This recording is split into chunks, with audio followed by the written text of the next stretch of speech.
just have to be careful. And a threat was made, and we didn't think it was appropriate, so I have to be very careful. So I do that on the basis of safety for our people. A threat was made by a former president of Russia, and we're going to protect our people.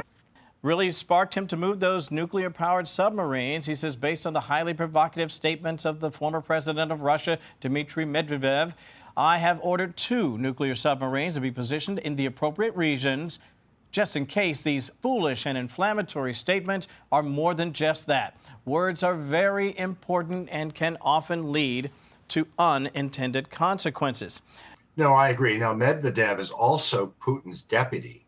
He's threatened to use nuclear weapons against the U.S. He has said that Trump's ultimatums are bringing the 2 countries close to war, and he tried to write Trump off as Sleepy Joe Biden, like he's just like Biden.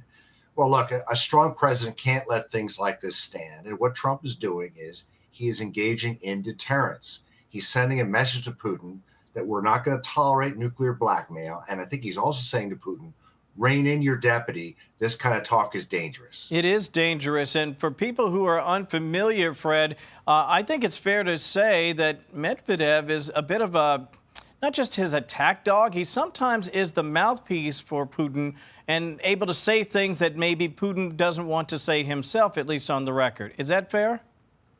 I think that's probably right. Medvedev has a history of saying things like this.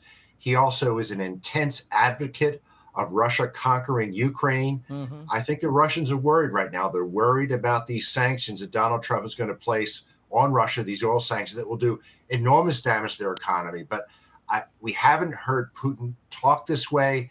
And my hope is that the relationship between Putin and Trump will cause Putin to ask Medvedev to step back from making comments like this. Yeah, I think it, brinksmanship in this circumstance is obviously not something we'd like to see. It could be catastrophic for the entire world.